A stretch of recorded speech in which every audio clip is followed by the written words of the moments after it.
를 가지게 됩니다.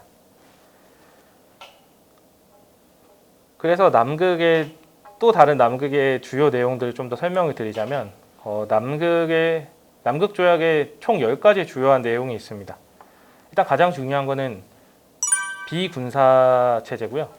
그러니까 군대에 주둔을 할 수 없습니다. 남극에. 그리고 남극은 과학적, 평화적 목적만을 이용해서 쓸 수 있다. 그리고 비핵, 전혀 핵에 대한 요소를 쓸 수 없다. 그리고 언제든지 다른 국가가 원한다면은 타 국가의 기지 또는 타 국가 활동 내용들을 다 관측을 할 수 있습니다. 또한 8번에서 보시면 National Laws Apply to Citizens Not to Area입니다. 이게 뭐냐면은 국제법상 그 국가를 이제 그러니까 한 국민이 남극에서 법을 어겼을 경우에 어떻게 처벌을 받을 것이냐라는 문제에서 이 지역의 문제가 아니라 이 시민한테, 이 국민한테 부여된다입니다. 이게 좀 말이 어려운데 좀 더 쉽게 설명하자면은 한국인 대원이 또는 중국인 대원이 다른 나라 기지에 가서 그 나라 기지에서 뭔가를 파손했다고 하면은 그 기지에서의 파손된 법을 적용하는 게 아니라 예를 들어 아르헨티나 기지를 가서 아르헨티나 기지에 있는 물품을 파손했다. 또는 그 대원을 때렸다. 그러면 한국인은 한국법에 따라서 처벌을 받게 되고요. 아르헨티나 기지에 가서 사고를 쳤지만 아르헨티나 기지에서의 법을 전혀 적용받지 않습니다. 이게 굉장히 특이한 상황이죠.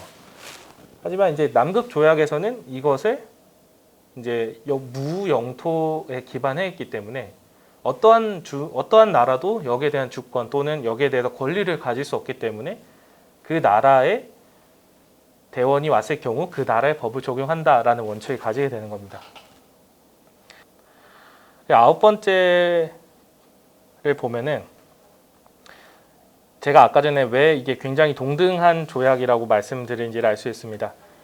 Treaty may be modified at any time requires unanimous agreement of treaty nations라고 적혀 있습니다. 이게 뭐냐면은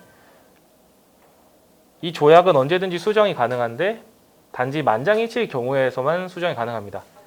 내가 어느 정도의 영향을 가졌고 내가 어떠한 국가인지는 전혀 상관이 없습니다. 만장일치일 때만 이 조약이 수정이 가능한 겁니다. 그리고 여기서 결론적으로 얘기 드리면은 가장 중요한 것은 남극 조약이라는 것은 비군사적 목적, 평화적 목적, 과학적 목적으로만 사용이 가능한 대륙이라는 겁니다. 그래서 최근에 이제 제가 강연을 하거나 사람들을 만나서 남극에 대해서 얘기할 때 많은 분들이 이 책을 가지고 저한테 질문을 하시더라고요. 남극 2041이라는 책인데 남극 대륙이 2041년에 개발이 될 것이다. 남극 대륙에 대해서 영유권, 그러니까 우리나라 땅이라고 주장할 수 있는 시대가 올 것이다. 그게 가능한가에 대해서 많이 물어봅니다. 그러니까 앞서 남극 주요 내용 10가지 중에 제가 9번째로 말씀드렸잖아요. 만장일치 제도입니다. 한 국가라도 남극에 대해서 개발을 반대한다. 또는 남극에 대해서 영유권, 우리 개발이란 거는 즉 우리나라 거니까 여기다 개발하겠다라고 주장을 이제 먼저 앞서서 이 땅은 한국 땅이니까 우리가 개발하겠다. 그렇게 돼야 되는 겁니다. 그러면 개발이 가능하려면은 결국 남극 조약이 파기가 돼야 되는데 남극 조약은 파기가 될 것인가? 만장일치 제도인데 54개 국가가 모두 동의를 해야 되는 상황에서 이게 가능할 것인가? 지금 현재의 기후 변화가 이렇게 심각해져 가고 있는데 과연 가능할 것인가? 이런 질문들을 좀 해봐야 될 것 같은데요. 일단 이게 이제 왜 사람들이 조금 더 의문점을 가지게 되냐면은 전 대통령이죠. 도널드 트럼프가 북극을 보는 시각이 변화해왔기 때문입니다. 일단 유명한 트위터 내용 중 하나인데요. 그린란드를 개발하겠다. 그린란드에다가 이렇게 호텔을 짓겠다.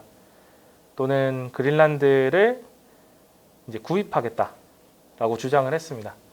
근데 이게 뭐 완전 허무맹랑한 소리라고도 하는 사람들이 많았는데 실제로 미국의 알래스카도 이렇게 샀었고요. 뉴멕시코도 이제 직접 구입을 했던 역사가 있기 때문에 불가능한 건 아니라는 사람들도 꽤 있었거든요. 그리고 또한 이제 얼음이 빨리 녹으면서 북극 항로가 열리게 된다면은 북극권을 개발을 해야 됩니다. 그러다 보니까 북극도 개발이 가능한데 그러면 남극 또한 개발이 가능하지 않을까라고 생각하는 사람들이 매우 많아지고 있습니다. 하지만 남극의 연구를 하다 보면은 남극을 개발했을 경우에 오는 과연 예측은 우리의 범주를 넘어선다고 다 생각합니다. 해빙이 빨라지고 있고 얼음이 빨리 녹았을 경우에 우리는 살 수 있는 땅이 굉장히 많이 줄어들거든요. 바다가 높아지니까 왜 우리가 살 수 있는 땅이 줄어들까 하는데 남극이 보유하고 있는 얼음은 전 세계의 90%를 가지고 있습니다. 그 남극이 만약 녹아내린다면은 우리는 지금 살 수 있는 땅이 상당히 많은 부분을 잃게 되거든요. 근데 그런 지역을 개발을 하겠다라고 했을 경우에 오는 재앙은 감수할 수 있을 정도일지는 잘 모르겠습니다. 그래서 실질적으로 남극 거버넌스 또한 굉장히 많이 변해왔다고 말씀드리고 싶습니다. 남극 조약이 체결된 이후 남극 대륙은 굉장히 탐험 중심에서 과학 연구 중심으로 바뀌었습니다. 아까 설명드렸던 대로 남극점을 정복하겠다라는 탐험대들의 그런 열정에서부터 남극 조약 이후에는 남극 대륙은 과학을 위한 대륙, 천연 실험실로서의 역할을 해왔습니다. 그래서 초기 남극 연구를 선도하는 국가들은 남극 과학 연구를 일종의 화폐와 같은 수단으로서 각국의 영향력을 더 강화시키고 내가 이만큼 연구를 했으니까 나는 이만큼 여기에 영향력을 더 가지고 있어 라는 그런 수단으로 활용을 했습니다. 하지만 최근에 들어서 남극은 무주지, 아무도 살고 있지 않는 공간에서 개념에서 공유지의 개념으로 바뀌어가고 있습니다. 남극은 누구의 것도 아니다. 하지만 우리 모두의 것이다. 라는 개념으로 바뀌어가고 있죠. 이것에 조금 더 다른 표현을 하자면 인류 공동의 유산으로 보호되어야 한다는 생각으로 바뀌어가고 있는 거죠. 그렇다 보니까 남극을 개발하는 데 있어서 과연 우리는 어떠한 생각을 가지고 어떻게 이제 해야 되는지에 대한 것은 여러분과 같은 다음 세대들이 공부하고 노력해야 될 것 같습니다.